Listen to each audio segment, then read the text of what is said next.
Hey folks, my name is Wallace Stelzer and thank you for joining me for my first lesson. Have you ever thought about what makes a bassist desirable? What people look for in a bass player? Well, I'm sure everybody you talk to will have a different answer, as it's a pretty subjective question. But there are a few core functions that we are pretty universally expected to uphold. So, first things first, you've got to have good time. As bassists, we're generally responsible for maintaining some sort of steady rhythmic pulse, and are often expected to play from the beginning of the tune to the end without laying out or stopping for an extended period of time.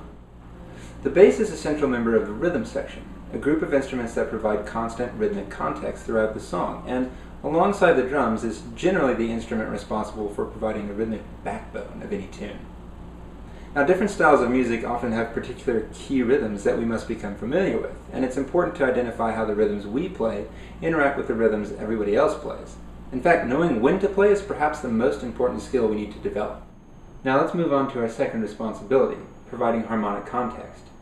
Okay, so we don't play chords too much on the bass, so we can't provide a lot of harmonic context at once, like a guitarist or a pianist. However, we do still hold a lot of harmonic value, considering that since chords are built from the bottom up, we generally have the final say in how the listener perceives the chord. Now, in many types of music, we're only responsible for playing the root of the chord, but in jazz and certain other styles of music, we have a much greater harmonic responsibility. So it's important to know how chords work so that you can choose how to best express the sound of each chord. Now, finally, you've got to have good time. Now, you may be thinking, hey, wait a second, he already said that, and you'd be correct. But over the years, I've noticed that musicians use the word time to refer to a number of different, more specific aspects of the rhythmic and temporal qualities of music. So allow me to clarify. It's important to have good tempo. I like to think of tempo as an inseparable yet independent aspect of rhythm. I know it sounds a bit weird, but hear me out. Oftentimes when musicians talk about time, they're referring to the temporal consistency of the rhythms we play. So it's definitely not separate from rhythm.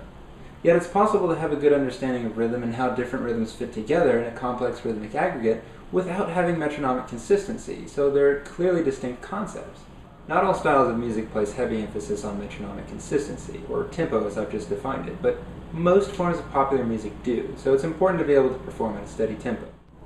One of my college professors referred to this skill as tempo lock, which I like because it separates some of the more subjective qualities of time, like feel and groove, from the objective ones, like rhythmic subdivision and meter, or in this case, tempo. Now, obviously there are plenty of examples of great recordings that dragged or rushed, but in general you want to learn how to have good tempo lock. You can't always keep a band from slowing down or speeding up, but the more consistent your tempo is, the better you'll sound and the more likely you'll be to land those nicer gigs. Okay, so let's sum things up.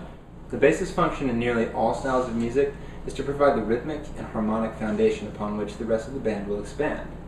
The bass and the drums often play throughout the song's entirety, so learning how our rhythmic choices interact with those of the drummer and the rest of the band is vital, and in most cases we need to be able to play at a consistent tempo.